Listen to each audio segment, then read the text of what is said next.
And welcome.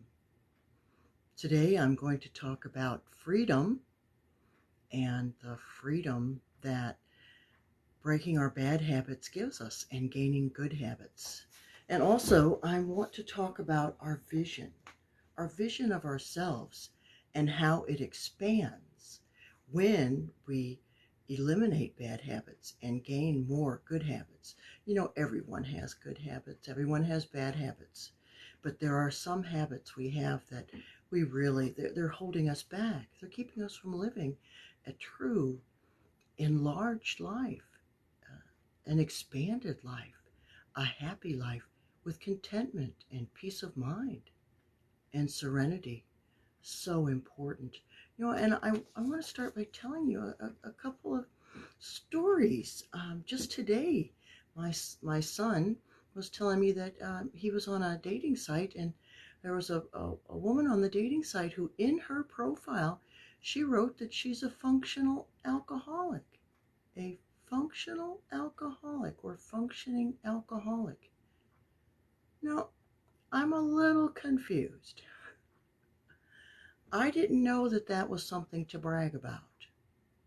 Is that a new thing?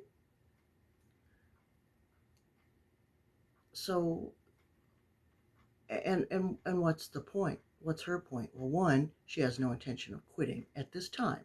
At this time, according to that. But also, that's her vision of herself. She sees herself as someone who drinks too much. Otherwise, she wouldn't call herself an alcoholic. But even though she weighs herself down with this habit, um, which literally is a big stone around her neck, even though she weighs herself down with it, she considers that she's functioning. Well, you know what? She's functioning. Is that all she wants in her life? To function, to be a functioning person, not an excelling person, not a soaring person, not a person reaching their goals and their dreams, not a person living life fully. I don't know. I guess not. To me, a functioning alcoholic is basically, when you talk about the three states of energy: solid, liquid, gas. When you're a functioning alcoholic, you're functioning at the lowest level. You're basically a solid, right? Just moving along, not increasing, not expanding, not getting better. Our goal is to become, if we're a solid, we want to get a little more vibration, get a little bit higher up, start getting more skills and abilities, releasing more and more bad habits. That makes us a liquid. Well, what do liquids do? They move. Yes, they move, but they're still moving on the ground, aren't they? Water moves, and water is a formidable solvent. Water, in the confrontation between the rock and the water, who wins? The water, because the water keeps moving. So if you have expanded your vibration to where you're moving, that's wonderful, because you can overcome those obstacles, even the ones that seem impossible, because you're moving. But then when you really expand your vibration, you become a gas. And gases do what? They go up, and you really expand. So if you consider yourself a functioning anything, maybe it's time to rethink that. I don't want to just function. A lot of people, when they get to be my age, when they retire, they even younger than that, 60, 55. I've heard people pretty much say it's all over for me. Recently, I went to a graduation party, and it appeared that many of the people there who were over 60 were either on walkers, mobility scooters, grossly overweight. What is that about? What is going on? Are they just waiting to die, or have they finished? Do they have no more goals? Do they not see how important and useful they are? Their children still need them. Their grandchildren still need them. So I hope that you will start to open your eyes and see a bigger vision for yourself. And one of the things that helps us to do that is when we conquer our bad habits. Now, another instance of vision and how we see ourselves is I was talking to someone. I go to the jail every Monday, and I take an AA meeting to the women's jail. Lovely women, they really are. The ones that come to my meeting, they're very sweet. Anyway, there's a lovely woman there now, and she was talking about um, quitting quitting her addiction for the baby until she has the baby. But see, her vision wasn't after the baby. It was until she has the baby. And yes, many addicts are able to do that. They can quit that addiction while they're pregnant. But then once the baby's there, that goal has been reached. And then they don't understand or see the need to continue, to not continue, or to pick up again on that very bad habit. But anyway, hopefully she'll change her mind within, well, she's got many months to go. So hopefully she'll see a new vision of herself. And that's exactly the problem. That's exactly what I'm talking about. She has no vision. She has no vision of herself as a non-addict. So what happens with people who drink and do drugs is they get a vision of themselves as an addict.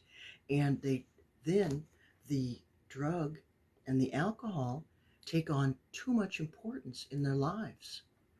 And they don't know how they can function without it, even though they're able to function without it for long periods of time. They still have that idea in their mind that they're an addict or an alcoholic. I'm seeing some color things going on with the video, so I don't know what's happening. And now I'm in the middle of the talk, so we'll see what happens as it goes on. So I want to urge you, to get a bigger vision of yourself. Because when we break our bad habits, we gain peace, we gain contentment, we gain serenity, we gain freedom. And the best freedom is freedom from self. Because most of us, our problem, in fact, really all of us, um, I'm going to continue with most of us, our problem is ourselves. I'm going to be doing a speaking engagement with some other speakers. I think 20 other women. We're going to do a 2-day speaking engagement. But anyway, they're all survivors of some type of, trauma, abuse, or whatever. And I remember when I was talking to the person who's putting this event on, I said, no one's ever harmed me except me. I've harmed myself with my stupid thoughts, my false beliefs that I wasn't good enough, that I wasn't pretty enough, I wasn't skinny enough, I wasn't smart enough. I took on offhand comments, or I took things and took them to heart that were never meant that way. People would make just comments to me, and I would take them as if it was the end of the world, as if something, me not being perfect was somehow the end of the world. And I carried that stone. I carried that rock. And there's even a book that says, drop the rock. Drop the rock.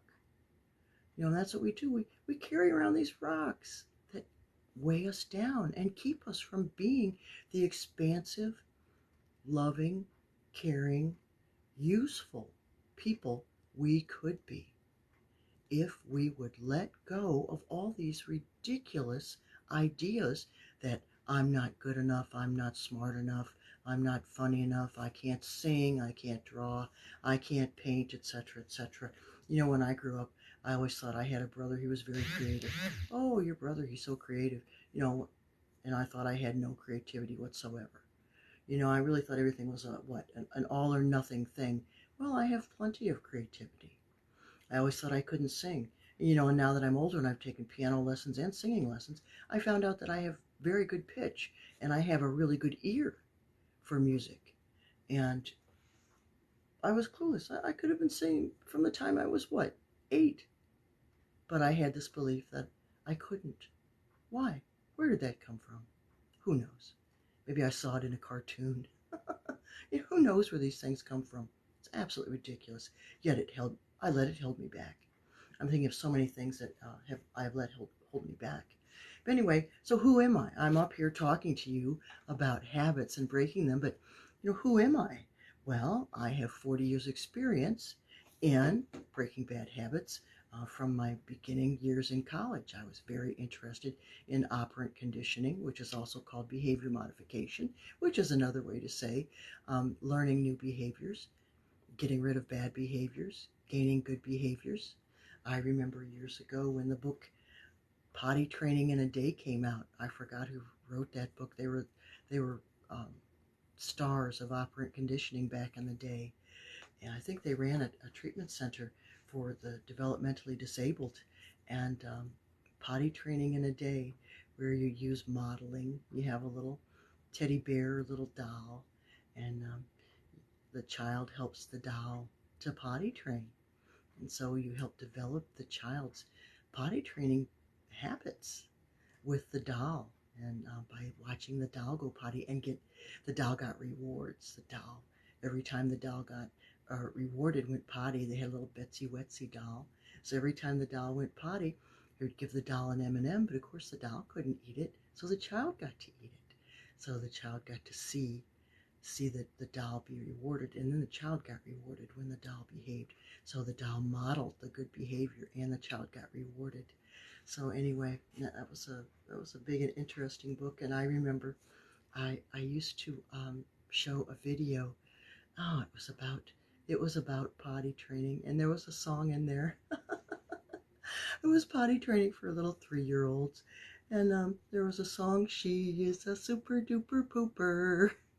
She knows when she has to go. Take a bow, you're a good big girl now. She's the best pooper we know. Oh gosh, I used to sing that to my college students. Oh, we'd have so much fun in child psychology. Oh, heavens. All right, Daddy. I'm done, Daddy. Okay, dear. It's time to wipe, flush, and wash your hands.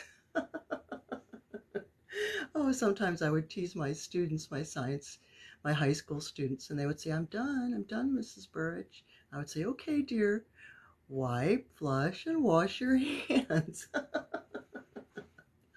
Oh, gosh.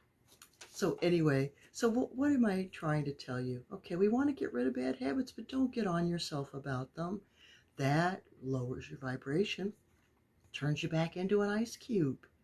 Low vibration. You want to be water. You want to be a gas. I don't know that I ever improved any behavior by getting on myself. How did that help me? But I improved a lot of behaviors by saying, you know what? I'm tired. I'm tired of this. I'm tired of drinking. I'm tired of smoking. I'm tired of overeating. I'm tired of being flabby and my muscles not being strong. I'm tired of not having enough flexibility. I'm going to do something about that.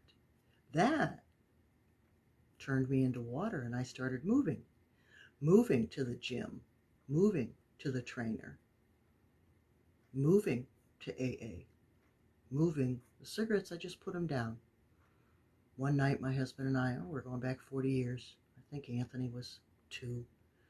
Our son was 2. We always used to smoke outside. Anyway, we had 2 cigarettes left. I said, Tony, let's smoke these and quit. He said, okay. And that was it. Because I decided to get a vision of myself as a non-smoker. I was tired of being a smoker. And it worked because I changed my vision.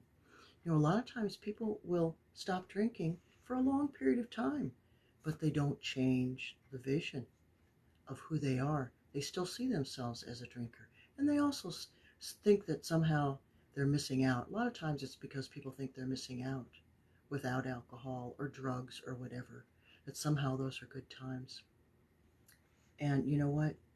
Sure, there are plenty of good times with drink and drugs, but unfortunately, when they turn on you, yeah, they turn on you. And that's pretty much it. You might be able to get away with it for a little bit, but they're going to turn back again, and you're going to get bit right in the butt. You know, my brother, he's been sober 35 years, and he says, life is not a bowl of cherries. Life is a bowl of cherries and jalapenos. And you better stop eating those jalapenos, because if you do, they're going to bite you in the butt. You're going to feel it the next day. Yes, stop eating the jalapenos, would you? For heaven's sake. And that's what drugs and alcohol are. They are the jalapenos, and they're biting us in the butt. So why would we take them back if they're going to cause us just more? And we know they're going to cause us problems. But see, in our mind, we somehow, in the back of our mind, there's that hope. Well, it used to work really good for me. It made me social. I felt happy. Things were good. Things were nice. Yeah. And then until they weren't, until you woke up in jail, until you got a DWI, until the wife or the family said, you know what, I've had enough of you, or until your children start crying, don't want to be around you anymore. That's called, eating the jalapenos and you getting bit in the butt. And once it bites you in the butt, that's it. That's it, baby. And you might think you're going to be able to get away with it, but how many times I've seen so many people go back out, and what happens? It's never pretty. It's never pretty. So, but why get into that? So let's talk about, it's nothing but a habit. So don't get down on yourself. Whatever your bad, quote unquote, bad habit is, don't get down on yourself, and only work on one at a time. Because what's the analogy? If you ever had a fight with somebody? I had a fight with a little girl in kindergarten. I remember her and I fighting each other down the street. Oh my goodness, what a riot. But anyway, yes, I've had a fight with one person, okay, in my entire life. A physical fight, a little fist fight. And so anyway, this person said, do you want to have a fight with one person or 20? No, I think if I'm going to be in a fight, I think I'll just fight one at a time. Yes, that's how you want to work on your habits. One at a time. If your thing is overeating, okay. In fact, this Friday, let me tell you about that. This Friday, 5 p.m. Eastern Time, I am going to do a workshop on how to break these bad habits. We're going to talk about overeating, smoking specifically. And also, all the other habits fall into that too. You'll get some techniques that will help you to break really any habit you have. So remember that it's going to be this Friday at 5 p.m. Eastern Time. Alrighty, I've only got about 2 minutes left, so I just want to remind you, when we break our bad habits, what happens? We gain peace and serenity. We get along better with people depending on the habit. We gain confidence. That's the number one. Along with the freedom. When we have a bad habit, we're not free. We are not free. We build our life around our bad habit, whether it's donuts or cigarettes or drinks or drugs. Our life surrounds us, is surrounded.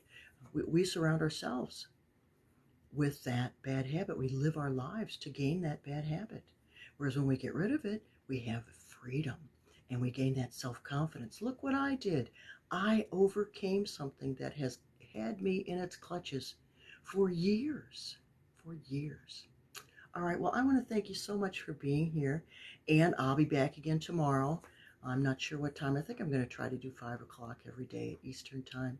Anyway, we'll see what happens for tomorrow, but I'm definitely going to be here this Friday night, 5 p.m. Eastern Time, and I'll see you then. Thank you so much for being here today. Hi, Jamie. Thanks a lot. I'll see you a bit later at the meeting. Thanks. Talk to you later. Bye-bye.